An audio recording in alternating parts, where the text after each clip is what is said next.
TTD chairman BR నాయుడుపై సినీ నటుడు YCP నాయకుడు పోసాని కృష్ణమురళి చేసిన అనుచిత వ్యాఖ్యలపై తూర్పుగోదావరి జిల్లా దేవరపల్లిలో టీడీపీ జనసేన నాయకులు నిరసనకు దిగారు. దేవరపల్లి సెంటర్ నుంచి పోలీస్ స్టేషన్ వరకు పోసాని కృష్ణమురళి చిత్రపటాలతో నిరసన ప్రదర్శన నిర్వహించారు. పోసానికి వ్యతిరేకంగా నినాదాలు చేశారు. అనంతరం దేవరపల్లి ఎస్ఐ సుబ్రహ్మణ్యంకు లిఖితపూర్వకంగా ఫిర్యాదు చేశారు. వెంటనే పోసాని కృష్ణమురళిని అరెస్ట్ చేయాలని దేవరపల్లి టీడీపీ అధ్యక్షులు ఆండ్రూ అనిల్, నల్లజర్ల టీడీపీ అధ్యక్షులు తాతిన సత్యనారాయణ డిమాండ్ చేశారు. గత 5 సంవత్సరాలు అధికార పక్షానికి ప్రజల తరపున వాణి వినిపించిన టీవీ5 ఛానల్ చైర్మన్ విమర్శించే అర్హత పోసానికి లేదని వారు మండిపడ్డారు.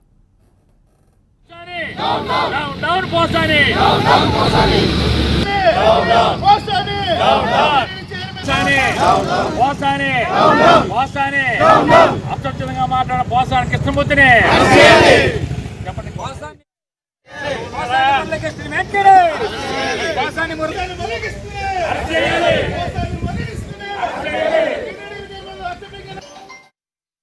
ఈరోజు బిఆర్ నాయుడు గారు వ్యాపారవేత్తగా ఆయన అనేక వ్యాపారాలు చేసి సమాజానికి సేవ చేయాలని పత్రికా రంగంలో ప్రవేశించి టీవీ5 స్థాపించి గత 15 ఏళ్లుగా ఆయన 4th ఎస్టేట్ అయిన ఈ పత్రికా రంగాన్ని, మీడియా రంగాన్ని కూడా ఆయన జర్నలిజాన్ని ప్రజల్లోకి ఆయన నిష్కల్మషంగా నిస్వార్థంగా చేస్తుంటే ఈ మెంటల్ కృష్ణ అని పోసాని కృష్ణమూర్తి అతని వ్యక్తిగత స్వార్థంతో వైసీపీ ఎజెండాను బయటకు తీసుకొచ్చి వ్యక్తిగత దోషణలు చేయడం తప్పని, అలాగే మీడియా ఒక స్వేచ్ఛను హరించే విధంగా ఆయన దోషణలు ఉన్నాయని వారిని వెంటనే అరెస్ట్ చేయాలని కోరుతూ మేము ఇక్కడ కంప్లైంట్ ఇవ్వడం జరిగిందండి.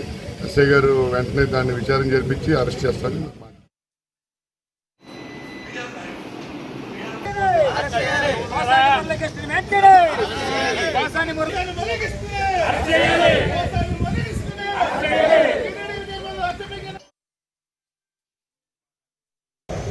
బిఆర్ నాయుడు మీద చేసిన వ్యాఖ్యలు పోసాని మురళి ఎవడండి వీడు?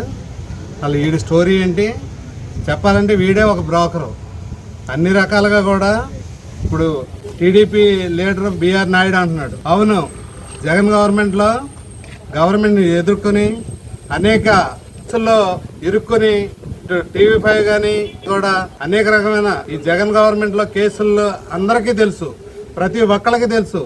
ఆయన న్యాయ పోరాటం చేసి ఈ రోజు చాలా హార్ట్ఫుల్ గా నిలబడ్డాడు. దానికి టీడీపీ నాయకుడు అవని లేకపోతే వేరే అవని ఇవాళ చంద్రబాబు నాయుడు గారు తిరుపతి చైర్మన్ గా ఇచ్చి ఆయనకి నిజంగా ఆయన చేసిన వర్క్ కన్నా ఇంకా ఆ పదవి తక్కువే. ఇవాళ దేవస్థానం ఇవాళ చంద్రబాబు నాయుడు గారు ఆ పదవి ఇచ్చారు.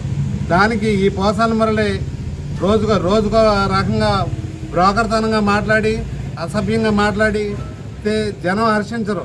ఇవాళ దీని మీద అతను అరెస్ట్ చేసి తగు న్యాయం